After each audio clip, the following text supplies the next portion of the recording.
All right, we're back. Thanks for hanging out with us. We are Sports Take, JAKIB Sports YouTube Network. He's Derek Gunn. I'm Rob Ellis. Barrett, he's got other duties right now, but he'll be back with us tomorrow. Looking forward to chatting with our next guest. He does an awesome job, man. And you can catch him at NBC Sports Philadelphia, thelivebettingshow.com, as well as his works with Bet Parks and Parks Sportsbook. He is the best in the business, in my estimation. Brad Feinberg. Brad, what's going on, man? How you doing? What up? Great to see you guys, man. Long time no see. Derek, how you been? Good, and you, man? Always good to see you guys. And Rob, everything good with you? Brad, no complaints, man. Yeah, my only complaint is it's not Sunday yet, man. I need this game to get here, okay? Yeah, it's interesting. I'm curious who – I haven't heard your guys' pick on the game. I'm curious who you guys both think is going to win this game. Gunner, go ahead. I have to lean towards the Eagles. They have been the most complete roster all season long. It's an anomaly that you have 22 starters available at this point of a season. They have all 22 starters. That doesn't happen. You're always trying to plug and play with somebody. I don't think Jalen Hurts has to have a phenomenal game for this team to win because it's so deep and versatile on both sides of the football, and he hurts you in so many different ways. Kansas City Chiefs have been a phenomenal story, a revamped offense that they didn't even expect to be at the Super Bowl this year, considering the rebuilding with all the kids they have playing. But when you stack up, Mahomes is that X factor.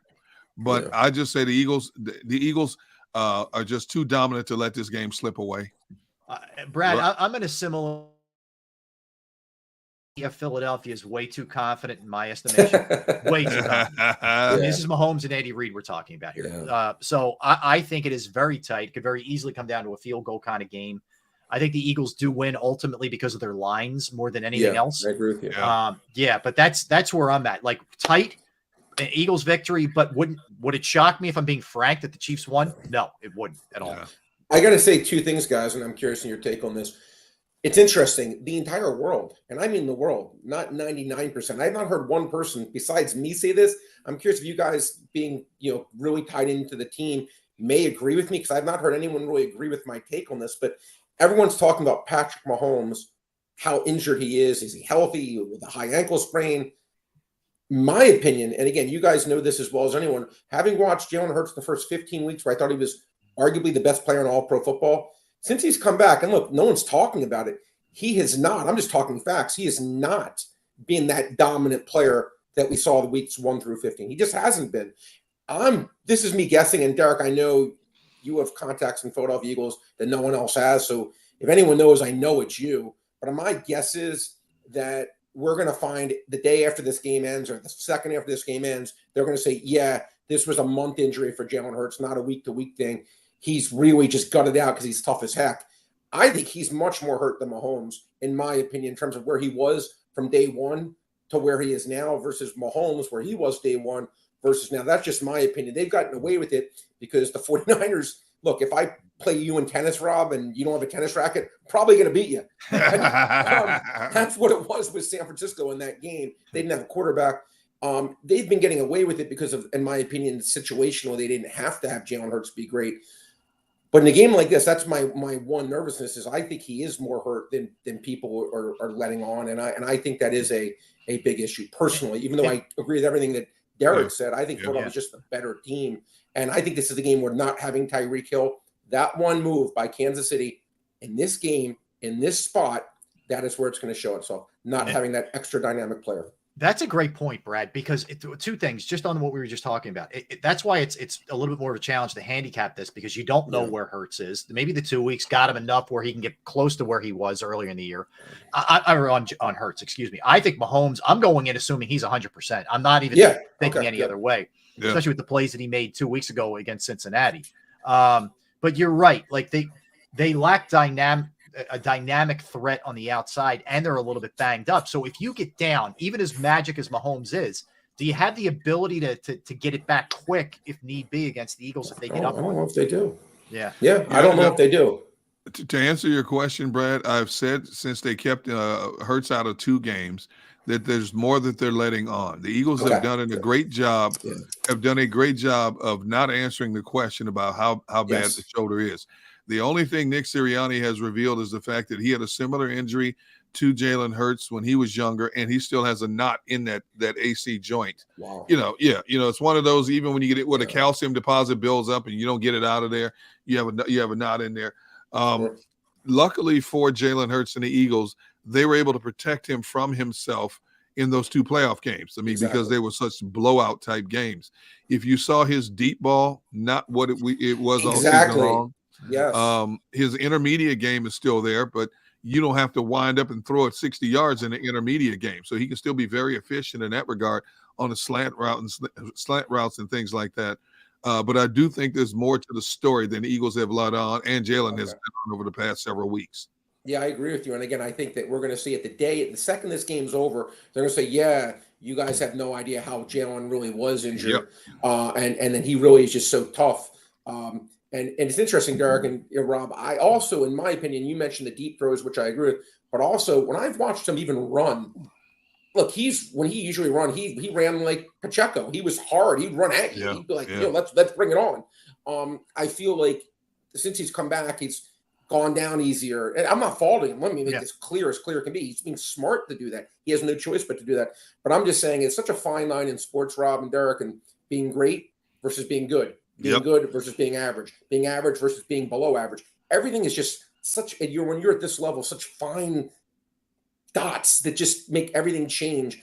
And to me, and again, they've gotten away with it because of the situations, but that's my one nervousness, because to me, this version of Jalen Hurts is not the Jalen Hurts we've seen all year. But I really do believe fiercely, strongly, Derek, what you said at the beginning, I just think Philadelphia, outside of quarterback and outside of tight end, which I get those are big things, I think Philadelphia is better throughout the board. And I feel like they don't need Jalen Hurts to be great. They just need him to be good. Mm-hmm. And that Cincinnati game, guys, I got to tell you, I feel like that was a miracle virtually that Kansas City won that game. They had nothing. They couldn't get a first down. That was a miracle. They were able to pull that game out of their you-know-whats. And that's why, as good as Mahomes is, I just don't know. And this is why the Tyreek Hill comment, I think they made a massive – you never get in trouble in sports when you overpay your best players like Joel Embiid, Patrick Mahomes, Hurts or whatnot. That's never going to get you in trouble. When you overpay decent players or good players, that's what hurts you. Them not paying Tyreek Hill, I think this is the spot we're going to see it. Very interesting. Brad, as someone who does it almost at a scientific level for you, is there, when it's a Super Bowl, when it's that one game, and I know there's props and everything else that you can play off of it, but is there do you have to guard against paralysis by analysis by digging too heavy into this thing? Is there a discipline to that for you? No, Rob, listen, this game far and away, and I just did a show with a guy I work with yesterday, and we talked about this one game is far and away the most bets I'll have in any game all year. Basically, this one game, I have as many bets in this game as I'll have in a typical week. Wow. Okay, so think about that. There's 16 games during a week. This one game, I'll have as many bets in these one game because there's so much stuff they're doing. And again, my issue is, do I bet something right away where I can't maybe get quite as much money down on it, and I hope for the market to quote unquote mature? Or do I just get down saying, I know this is going to be blown up by fellow pros, and I better just get down, even if it's only for a few $100 and just take it and be happy, as opposed to trying to get a few $1,000s, but I'm trying to, or multiple $1,000s I'm trying to get on all these bets. So that's what I'm fighting when I see this. And by the way, there's if you shop this stuff, and I'm not going to do the work 100% for you, but there is a bet right now. Who will have the first catch? Miles Sanders or Isaiah Pacheco? On one site, you can get Pacheco plus $1.75. On the other site, you could take Miles Sanders minus $1.30. So you can't lose. Yeah. You could literally say, okay, I'll take Sanders minus $1.30 here. I'll take Pacheco plus $1.75 there. Guess what? No matter what happens, I can't lose the bet because it's a free arbitrage of 45 cents in between. If you shop, and then I spend hours doing this, guys, that's what I do. Yeah. There's stuff like that you find, and you'll find mistakes, and I will look through 500 bets, and maybe 487 of them are accurate, but I will hammer those 13 that aren't. Wow. That's awesome. All right. Let's go back to the beginning, because I know you like to get ahead of this stuff. Were the Eagles and Chiefs the two teams that you picked to arrive at this point? I had a very large bet on the Eagles, plus 350 to win the division, 50 to 1 to win the Super Bowl, 25 to 1 to win the NFC. The Chiefs, I had no money on. I added the Chiefs. I had a bet on Cincinnati, which is my biggest position in the AFC. I made a big bet on the Chiefs Before the playoffs started, I cried uncle, and I just said, you know what? I want to have something on them. They got the number one. When the whole thing happened when them getting the number one seed, and I realized they were going to get that easier second round, that they first of all get the bye, and then they don't have to play Buffalo or Cincinnati until the conference finals. That to me was a huge edge. But yeah, look, I bet multiple teams. The Eagles, fortunately for me, I got lucky. My three biggest positions in AFC were the Eagles, the 49ers, and the Cowboys. So I was in a pretty good spot there where it really kind of didn't make a difference what happened, but I was rooting for Philadelphia. Brad, are you surprised? I am a little bit. This line is held pretty firm at 1.5. Yeah. Really.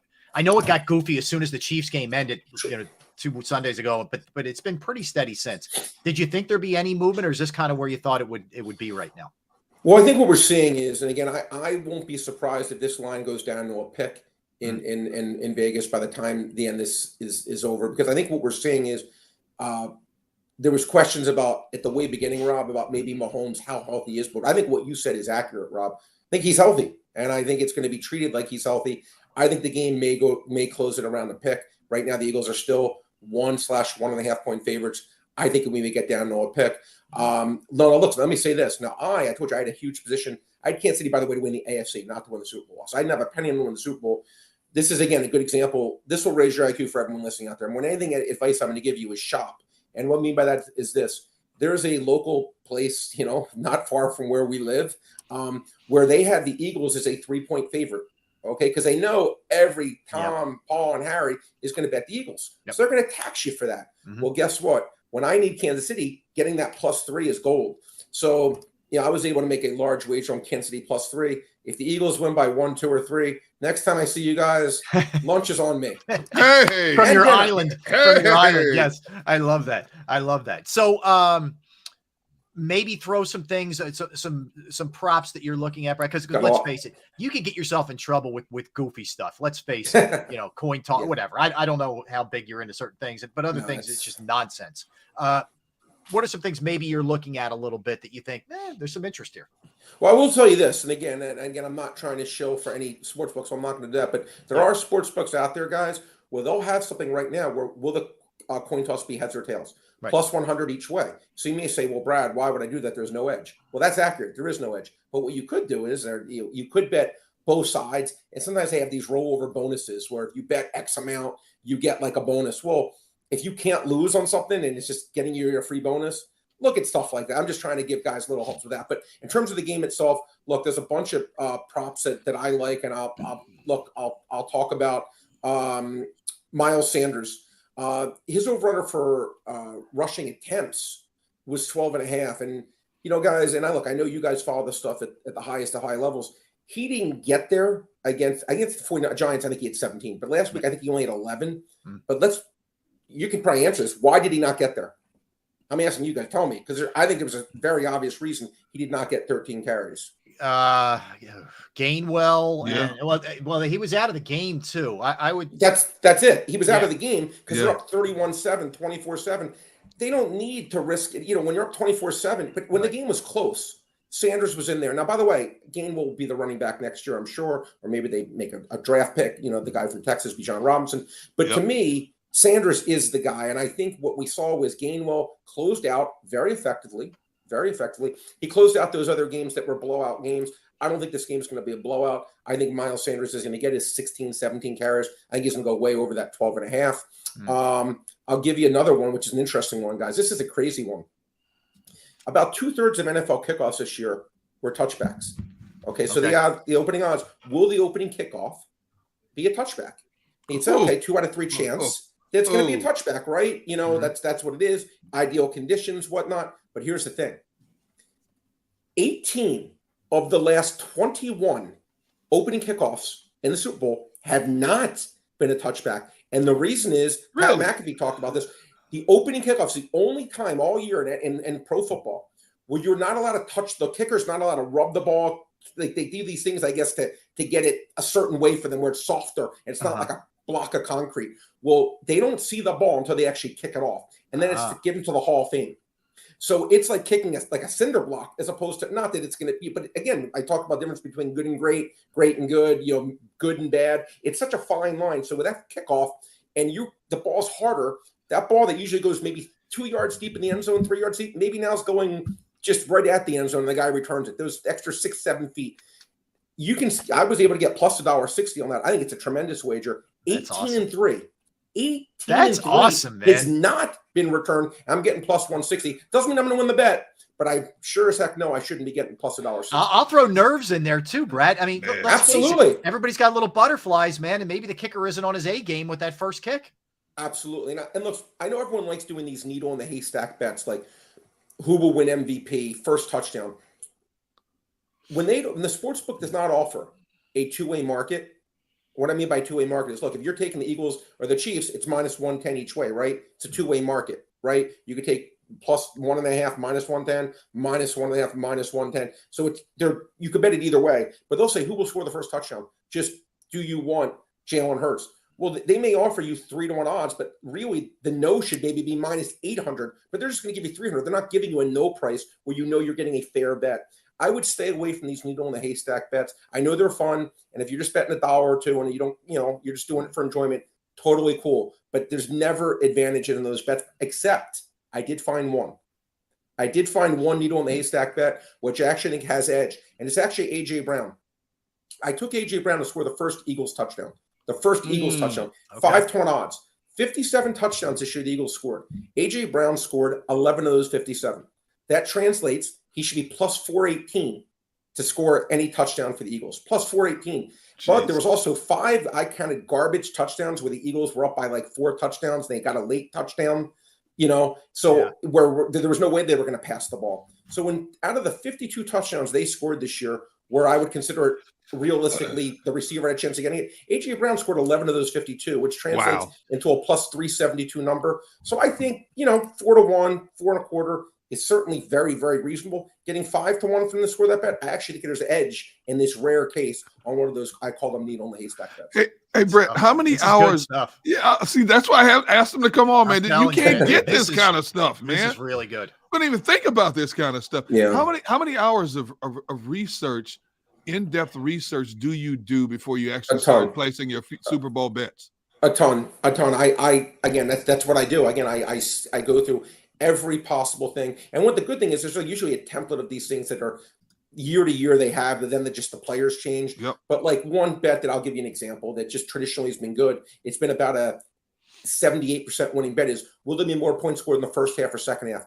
It's been huge towards the second half in the Super Bowl game. Reasons being probably maybe players get more tired, and the defenses wear down in the second half, or nerves, just in the first half or whatnot. But the scoring and the average depth of target on the passes in the second half of these Super Bowls has been significantly higher. And look, you're able to lay usually around $1.35, $1.40 on the second half being higher. And that's just been a traditional year in, year out winning wager. That's pretty good, man. Now, I take me inside. Where do you watch this game? Do you need to be by yourself? Do you need to be locked in? And does that apply to every game that you have action on? Rob, I got to tell me, you don't even know how you're saying that. I usually like watching the games by myself. I really, really do. Just because I have so much bets coming in and so much stuff I'm doing. I'm live betting, and I'm just, again, I watch the game differently than everyone else watches it. I'm looking at it from a betting point of view, not like, okay, I'm rooting for a team. Yeah, your heart's not in it. That's good. Yeah, and I'm looking at things that other people aren't looking at, and I'll watch a replay, look and see. I see a guy was like, anything that I can glean any kind of edge on. So I usually prefer watching games by myself. But for this game, a good buddy of mine invited me. He's having a big Super Bowl party, so I'm going to go. I'm working the game for NBC pregame show. I'm going to go down and watch the game with him. It was good luck last time. Last time I was with a Super Bowl party was the Eagles-Patriots game. You got to go, man. You got to go. Yep. Yeah, so I got to go. But again, if you put in the work on this stuff, guys, there's stuff that you'll find. Listen, I'll give you a number. Patrick Mahomes, his last 27 games, he's 22-5 over 1.5 touchdowns. 22-5. Jeez. You could lay about 2-1 odds. He gets 2 touchdowns. Now, again, people think when you lay juice, it means it could be a sucker bet. Absolutely not the case at all. Usually, in fact, most average bettors like to get prices on something, so they'll be leery of laying a price. And sometimes there's a lot more value in actually laying a number. Again, 22-5 his last 27. I feel very comfortable, even with a good pass defense the Eagles have that Mahomes will get his 2 passing touchdowns. And we know, Rob and Derek, is Andy Reid inside the 5-yard line. Most coaches are like run. Yep. He's like Oh, pass. Right. yep. And so I feel like if Kansas City gets 3 touchdowns, I know I'm going to win. Yeah. If they get 2 touchdowns, I still think I'm going to win. And they could get 4 or 5 touchdowns. But an interesting comment, guys, with a guy I work with yesterday, which I didn't know this. The Eagles this year have played, I think he said 5 teams that were in the top half of offense this year in the NFL. And in those 5 games, they've allowed over 30 points a game. Ooh. Which I did not know that. I did not know that. I didn't, and I thought that this is the guy who is as good as anyone I deal with, and he mentioned that and why, because we talked about how we liked opposite sides of the game. Okay. Now I know that the Dallas game, they gave up Dallas. I know scored what 40. Yeah, 40 to 34, I think it was. Yep. Yeah, and no, with the Dallas, one without without Jalen, right? Yeah, yeah. I'm trying to think of the other teams that would have been in that category, because I have to admit I was definitely taken aback. Now I know last year we saw when they went against Justin Herbert, against Mahomes, I think it was 2 years ago, when the Eagles last year struggled against teams that could throw the ball. This year, I clearly think they're improved, but the schedule was obviously lighter. Let's be honest. But when he told me that did give me a little bit of I have to admit, I thought I knew everything in terms of those kind of things. I didn't know that they were that poor against teams that were in the top half of offenses this year. Brad, to be honest, I'm surprised you're not out in Arizona for this one. Yeah. You know, it's funny. I thought about. I actually got offered. I could have gone, but again, I am working here for NBC. Yeah. I do take that seriously. I want to, finish the year out with them, and then you could have worked out there, Brad. Yeah. I know. But yeah, look. But you know what's interesting, guys? And I got to tell you something. And I admit this. I don't know if you guys are the same way or not. With this one particular thing, I am a snob. I love watching the game on HDTV. Now it's great to be there, but if I have a bad seat versus a great HD TV seat, yes, I can honestly say I'd rather have the great HDD seat. Now, if you offered me 40, 50-yard line seats, Derek, right, Rob, I'm with you. Let's go. Yeah. But if you're putting me out in the nosebleeds and I can't see it, I'm like, what team has the ball? I'm just as happy watching it on TV. But I know most people like the experience. I get it. But I am a total ticket snob. I admit it. I'm with you 100%. All right. So game wise, it sounds like depends on the line. It sounds. Are you leaning Eagles win it? Oh, no, I like the Eagles. Okay. No, Rob, I like the Eagles. Again, okay. I really do believe, exactly what Derek said was inside my head. I think this team is, but I do agree with you, Rob. I don't think it's going to be easy. But I just think this team is better in virtually every part of the game. And if Jalen Hurts was healthy, I actually don't think this game necessarily would be that close. Because I think Kansas City and Buffalo were the 2 teams I personally felt all year were significantly overrated. Buffalo, I thought their defense was bad, and they were considered, especially after they lost Von Miller. And I think I got proven to be correct in that Cincinnati game. Their defense, I think, could stop anyone. But to me, Kansas City, they've won because of the brilliance of Mahomes, and he is brilliant. But again, this is I always find in sports, your weaknesses come through in the biggest moments. Like if you have a bad bullpen, Game 7 of the World Series. Remember the Diamondbacks the year they beat the Yankees? Their bullpen was bad all year. Byung Kim blew 3 games in the 9th inning. Instead of winning 4-0, they had to win 4 games to 3 because their bullpen kept blowing it. When Brad Lidge had that bad year for the Phillies, when they lost to the Yankees in the World Series, Brad Lidge blew a game, but they don't really in the 9th inning because Lidge didn't have it that year. In my opinion, Kansas City's weakness is exactly, Rob, what you said. They do not have that dynamic. They don't have that Tyreek Hill kind of guy. They're more of a punch and Judy kind of team. Now they have a quarterback, as great as he is. He's great. He can be punch and Judy. He's so good.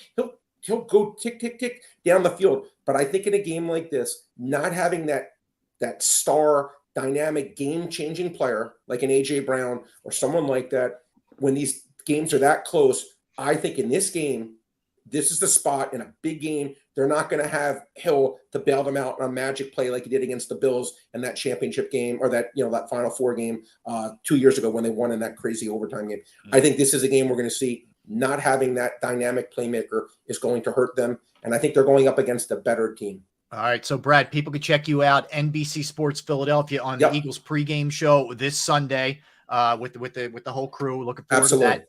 livebettingshow.com. And of course, you do awesome stuff for Bet Parks as well, man. Yep. We really I do appreciate you guys. It's always This was- good seeing both of you. Man, super thank you, man. informative, man. Appreciate it, Brad. Thanks. All right. Good luck to everyone out there. Bye, All guys. right, brother. Be good. You got it, man. Brad's awesome. He's the best in the business, in my opinion. There's no Period. question. Hands And down. you hear a story, and we tell a story, but you hear a story about he went to Michigan, majored in engineering, got a degree in engineering, started out as an engineer, didn't like it, Mhm. and then decided to make the transition to what he's doing now.